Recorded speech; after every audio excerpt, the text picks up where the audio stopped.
বন্ধুরা, চিরসখা ধারাবাহিকের আজকের পর্বে দেখানো হয়েছে লক্ষ্মী কমলিনী স্বতন্ত্রকে বলে, শোন নতুন, একটা কথা বলছি, তোদের হয়তো শুনতে খারাপ লাগবে, তবুও বলছি, সন্তানের ওপর তো কিচ্ছু হয় না।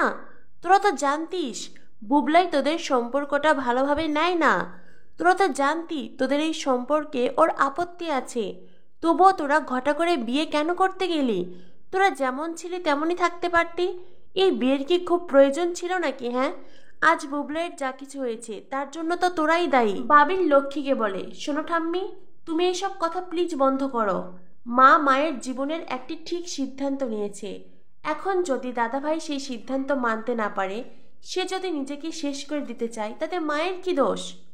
মিঠি তখন লক্ষ্মীকে বলে, ঠাম্মি, তুমি তো একটু আগেই বলছিলে সুখী হও, আশীর্বাদ করি, আর এখনই তুমি পাল্টি খেয়ে গেলে। লক্ষ্মী বলে, ওরা কি পারলো সুখী হতে? কি রে বল, ওরা সুখী হতে পারলো? ফুলসজ্জার রাতে এমন একটি ঘটনা ঘটলো, সুখী হতে পারলো ওরা? তখনই কুর্চি বলে, আমি তখন থেকে চুপ করে আছি, কিন্তু এখন বলতে বাধ্য হচ্ছি মা। পরিস্থিতি যাই হোক না কেন, তোমার তো কিচ্ছু করার ক্ষমতা নেই। তুমি তো আর কিচ্ছু করতে পারবে না। যা করার ওরাই তো করবে। তবে কেন তুমি এই খারাপ খারাপ কথাগুলো বলছো? হ্যাঁ, কেন? নিজের মতো করে একটু থাকো না। এতদিন নতুন দা, বৌদি ভাই এরা লড়াই করেছে, ভবিষ্যতে আবারও লড়াই করবে। তুমি এত মন্দ কথা কেন বলছো? হ্যাঁ, তুমি এসব কথা বলো না, তুমি নিজের মতো করে থাকো। লক্ষ্মী তখন কাঁদতে থাকে। লক্ষ্মী বলে, ছেলেটাকে আমি কোলেপিটি করে বড় করিনি, আমি ওকে মানুষ করিনি, আর আজ ছেলেটার এই অবস্থা, তার জন্য কে দায়ী? এরাই তো দায়ী। করছি কমলিনীকে বলে, বৌদি ভাই দেখো, এখন এখানে এইসব কথা বলার সময় নয়, চলো আমাদেরকে হসপিটালে যেতে হবে। তবে হসপিটালে যাওয়ার আগে আরও একটা কথা বলছি বৌদি ভাই, ওখানে গেলেও কিন্তু তোমাকে অনেক কথা শুনতে হবে, তাই মানসিকভাবে সেই প্রস্তুতি নিয়েই চলো। কমলিনী তখন কুর্চিকে বলে, দিদি ভাই তুমি এসব কি কথা বলছো? আমার ছেলেটার এই অবস্থা, আর আমাকে কথা শুনতে হবে সেই ভয়ে আমি সেখানে যাব না? আমাকে কে কি বললো তাতে আমার কিচ্ছু যায় আসে না দিদি ভাই, আমি আমার সন্তানের কাছে যাবই। স্বতন্ত্র কুর্চিকে বলে, কুর্চি প্লিজ এখন এইসব কথা বলো না।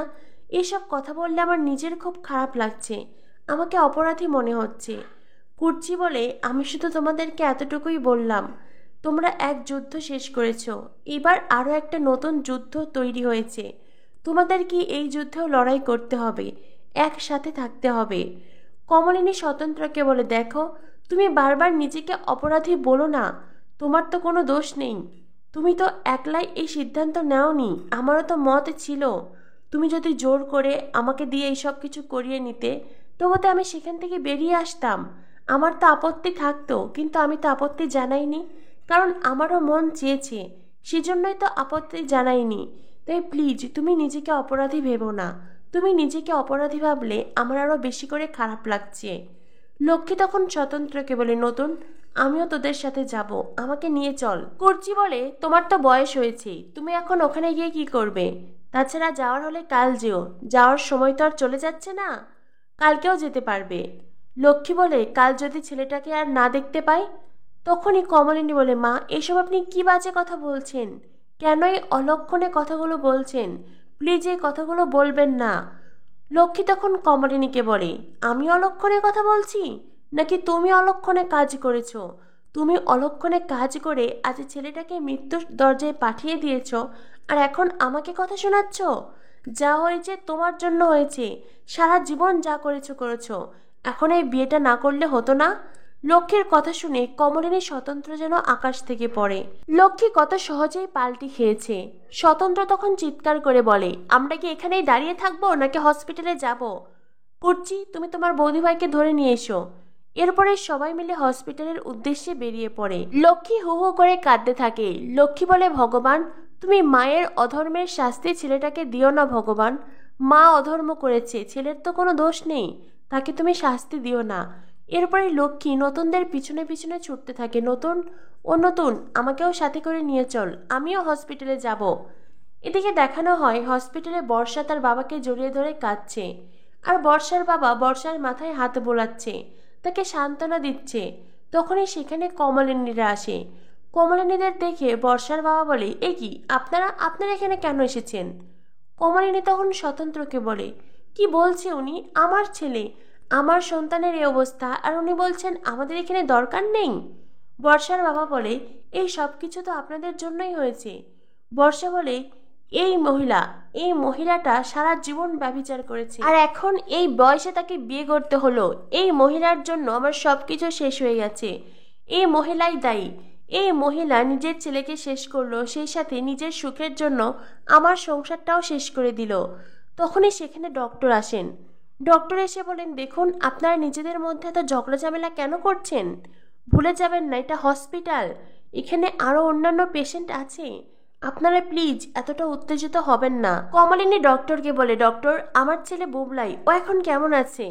ডক্টর কমলিনীকে বলে, আপনার ছেলের অবস্থা খুব একটা ভালো নেই। আসলে উনি অনেকগুলো স্লিপিং পিল খেয়েছেন তো, আর একটু দেরিও হয়েছে। ওনার রক্তের সাথে ঔষধ মিশে গেছে, তাই একটু টেনশনে আছি আমরা। ওনাকে এখন ওয়াশ করা হচ্ছে। ওয়াশ করা হওয়ার পরে উনি কতটা ফিট থাকতে পারেন সেটাই এখন দেখার অপেক্ষা। আপনারা প্লিজ ধৈর্য ধরুন, এখানে কোনো ঝামেলা সিন্ডিকেট করবেন না। এ বলে ডক্টর ওখান থেকে চলে যায়। কমলিনী স্বতন্ত্রকে বলে, আমি একবার আমার বুবলাইকে দেখতে চাই, আমাকে একবার আমার বুবলের কাছে নিয়ে চলো প্লিজ, আমাকে আমার বুবলের কাছে নিয়ে চলো।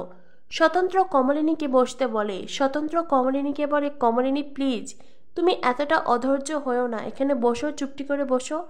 এখন ওরা বুবলাইকে ওয়াশ করছে, এই অবস্থায় কিছুতেই ওরা তোমাকে ওখানে যেতে দেবে না। মিঠো কমলিনীকে বোঝায়। তখনই বর্ষার বাবাই এগিয়ে এসে কমলিনী স্বতন্ত্রকে বলে, তো আজ তো আপনাদের ফুলশয্যার ঘর ছেড়ে আপনারা এখানে এলেন? বর্ষার জেঠু তখন কমলিনীকে বলে, রাতটা কাটিয়েও তো আসতে পারতেন। তখনই বর্ষার বাবা বলে, তাই না তাই, বুড়ো বয়সী ভীমরতি। তখনই মিঠি বলে, দেখুন আপনারা কিন্তু আপনাদের অধিকারে মাত্রা ছাড়িয়ে যাচ্ছেন। বর্ষার বাবা বলে, এই তুমি চুপ করো তো, পুচকে মেয়ে একটা। তোমার মা অনেক আগেই মাত্রা ছাড়িয়েছেন, সারা জীবন যা ব্যভিচার করেছে, এখন আবার বুড়ো বয়সে বিয়ে করেছে। কি দরকার ছিল হ্যাঁ বিয়ে করার? আর যখন বিয়ে করতেই হতো আর আগে কেন করলো না? আর এখন এই বয়সে সে বিয়ে করলো, আর আজ ওনার জন্যই আমার জামাইটার এই অবস্থা। না জানি আমার মেয়ের কপালে কি আছে। তখনই কমলিনী কাঁদতে থাকে। স্বতন্ত্র কমলিনীকে বলে, কমলিনী তুমি কাঁদছো কেন? ওনারা তো বুবলাইয়ের মা বাবা হতে চাইছেন, তাই না? ওনারা বুবলাইয়ের মা বাবা হতে চাইছেন, অথচ দেখো কিছুদিন আগে বুবলাই যখন ওনাদের বাড়িতে ছিল সেখানে বুবলাইয়ের জায়গা হয়নি, বুবলাইকে ঘর ভাড়া নিয়ে থাকতে হয়েছে। বর্ষার বাবা তখন স্বতন্ত্রকে বলে, আরে মশাই আপনি এসব বড় বড় কথা বলা বন্ধ করুন। আমাদের ফ্যামিলির এই কালচার নয় যে জামাইকে আমাদের বাড়িতে বসিয়ে রাখবো। হ্যাঁ রৌদ্রের একটু ঝামেলা হয়েছিল, সেজন্য কটা দিন আমাদের বাড়িতে ছিল, আর এখন তো চাকরি পেয়েছে, এখন তো ও কোনো সমস্যাই নেই।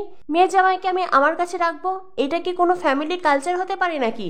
বর্ষার জেঠু তখন বলে, আর তাছাড়াও একটা কথা বলুন তো, আপনাদের বাড়িতে ওদের জায়গা হলো না কেন? আপনাদের বাড়ি থেকে ওদেরকে তাড়ালেন কেন? তখনই মিঠি বলে, দেখুন আপনারা কিন্তু অত্যন্ত অসভ্যতামি করছেন তখন থেকে। তখনই বর্ষার বাবা বলে, এই তুমি চুপ করো, পুচকে মেয়ে, আমার দাদার সাথে এইভাবে কথা বলার সাহস হয় কি করে তোমার? তখনই বুবলাই বলে, উনি বড় হয়ে যদি বড়র সম্মান না রাখতে পারেন তবে ওনাকে সম্মান করার কোনো দায়ও আমাদের নেই। তখন থেকে একই কথা বলছেন, আমার মা যা করেছে ঠিক করেছে। হ্যাঁ আমার দাদাভাই হয়তো সেই সিদ্ধান্তটা মানতে পারেনি, সেটা দাদাভাইয়ের সমস্যা, সেটা আমার মায়ের কোনো সমস্যা নয়। তখনই বর্ষার বাবা বলে, বাবা এই দুই ছেলে মেয়েকে তো দেখছি একদম হাত করে নিয়েছেন, ওদেরকে নিশ্চয়ই বুঝিয়েছেন অনেক বেশি সম্পত্তি দেবেন। আমার জামাই রুদ্র সে তার লোভী ছিল না, সে শুধু তার মাকে নিজের মধ্যে ধারণ করে রেখেছিল। ঠিক 8-10টা মা যেমন থাকে, সে নিজের মাকেও সেভাবেই কল্পনা করেছিল। কিন্তু মা তো আর তেমন মহিলা নয়, সারাটা জীবন যার নয় তাই করেছেন, আর এখন এসে আবার বিয়ের নাটক। তখনই স্বতন্ত্র বলি, আপনি যদি আর একবার আমার এই স্ত্রীকে অপমান করেন তো আমি আপনার বিরুদ্ধে লিগ্যাল অ্যাকশন নেব। আমি থানায় যাব, মানহানির মামলা করব। তখন সব কিছু সামলাতে পারবেন তো? কুর্চি বলে, নতুনদা ওদের সাথে মুখ লাগিও না, ওদের কথা শুনে তো বোঝাই যাচ্ছে বর্ষা কেন এত অসভ্যতামি করে। আসলে কি বলতো, বর্ষা বা বর্ষার ফ্যামিলি, এনারা না কথা বলতে জানেন আর না এনারা আইন মানেন। ইনারা যদি আইন মানতেন তো এতটুকু নিশ্চয়ই বুঝতে পারতেন যে আমার বৌদিভাই সে কোনো বেআইনি কাজ করেনি, বিয়েটা কোনো অবৈধ কাজ নয়। তখনই বর্ষার বাবা কমলিনীকে বলে, ওরে বাবা আপনি বুঝি পরিবারকে এটাই বুঝিয়েছেন যে আপনি যাই করেছেন, ন্যায় করেছেন, যা করেছেন বৈধ করেছেন, এমনটাই বুঝিয়েছেন তাই না? ছি ছি ছি ছি, আপনার একটু লজ্জা নেই। তখনই সেখানে আসে কমলিনীর পরিবার, কমলিনীর কাকামণি, প্রসন্ন আর সেই সাথে কমলিনীর বৌদি। কাকামণি আসতেই কমলিনী বলে, কাকামণি, কাকামণি আমার বুবলাই। কাকামণি তখন কমলিনীকে বলে, তুমি কোনো চিন্তা করো না বুড়িমা, বুবলাইয়ের কিচ্ছু হবে না। কুর্চি বলে, কাকামণি আপনি আবার এত রাতে এলেন? কাকামণি বলে, বারে এমন একটা খবর শুনে আসবো না? তখনই বর্ষার বাবা বলে, কেন এসেছেন? হ্যাঁ কেন এসেছেন? আপনাদের মেয়ের কারণেই তো আজ আমার জামাইয়ের এই অবস্থা। সঠিক সময়ে তো মেয়েকে শাসন করতে পারেননি, আর এখন মজা দেখতে এসেছেন? যা হয়েছে আপনাদের মেয়ের জন্যই হয়েছে। আরে আপনারা তো সারা জীবন বন্ধু বন্ধু বলতেন, তো বিয়ে করার কি দরকার ছিল? স্বতন্ত্র বলে, হ্যাঁ আমরা বন্ধু বলেছি, সারা জীবন কমলিনী আমাকে বন্ধু পরিচয় দিয়েছে, আমিও দিয়েছি, আমরা ভালো বন্ধুই ছিলাম। কিন্তু তাতেও তো আপনার বা আপনার মতন লোকদের ঝামেলা ছিল, তাতেও তো আপনাদের সমস্যা হতো। তখন তো আবার সম্পর্কের বৈধতা খুঁজতেন, কারণ আপনাদের নজরে তো একজন ছেলে আর মেয়ে কখনো বন্ধু হতেই পারে না। আজ যখন আমরা বিয়ে করেছি তখনও আপনাদের সমস্যা, কিন্তু জানেন তো আমাদের দেশের আইন অনুযায়ী যদি কোনো বিবাহিত সম্পর্ককে কেউ কুলসিত করে তার জন্য কিন্তু আলাদা আলাদা ধারা আছে। আমি কি এখন সেই ধারা টেনে তুলব? তখনই কমলিনীর কাকামণি বলে, আরে নতুন তুমি এত উত্তেজিত হয়েও না, শান্ত হও। প্রসন্ন তখন স্বতন্ত্রকে বলে, আরে নতুন দা ওদের সাথে তর্ক করছো কেন? ওদের সাথে কি তর্ক করা আমাদের মানাই নাকি? আমরা এখানে এসেছি আমাদের ভাগ্নের জন্য, সেটাই করি না। বুবলাইয়ের কি খবর? এরপরেই স্বতন্ত্র বলে, বুবলাই অনেকগুলো স্লিপিং পিল খেয়েছে আর রক্তে ওষুধ মিশে গেছে, সেই জন্যই এখন বিষয়টি খুব চিন্তার। কমলিনীর বৌদি রশ্মি তখন কমলিনীকে বলে, শোনো বড়ি, আমি তো তোমাদের বিয়েতে আসিনি। কেন আসিনি জানো? কারণ আমি জানতাম বুবলাই তোমাদের এই সম্পর্কটা মানতে পারবে না। আমার মনে হয়েছিল বুবলাই হয়তো এমন কিছু একটা অঘটন ঘটাবে, অথচ তুমি মা হয়েও সেটা বুঝতে পারোনি। তুমি কি করে পারলে এ বয়সে বিয়ে করতে? কত বিধবা মহিলাই তো আছে যারা নিজেদের সন্তানকে বুকে আঁকড়ে ধরে তাদেরকে লালন পালন করে জীবন কাটিয়ে দেয়। তুমিও তো সেভাবে বাঁচতে পারতে, তবে কেন তোমার বিয়ে করার প্রয়োজন পড়লো? মিঠি তখন রশ্মিকে বলে, শোনো মামি, অনেক বড় বড় কথা বলেছ, আর একটাও বড় বড় কথা বলবে না। প্রথমত আমার মা কোনো বিধবা নয়, আমার মা একজন ডিভোর্সি। আর দ্বিতীয়ত অন্য সব মহিলার জীবনে কি নতুন কাকুর মতন কেউ আসে নাকি যে তারা জীবনে কি সিদ্ধান্ত নেবে? সবার জীবন তার এক নয়, আর সবার জীবনের মানেও এক নয়। সবাই নিজেদের জীবনকে একভাবে কাটানোর কথাও ভাবে না। তখনই কুর্চি বলে, তাই না তাই? তোমরা কেউ যখন কোনো জীবনের দায়িত্বই নিতে পারবে না তখন এই উপদেশগুলো কেন দিতে আসো? কুর্চিও রশ্মির মুখে ঝামা ঘষে দেয়। তো বন্ধুরা, কি হতে চলেছে চিরসখা ধারাবাহিকে? চিরসখা ধারাবাহিকের পরবর্তী আপডেট পেতে আমাদের সাথেই থেকো। ধন্যবাদ সবাইকে।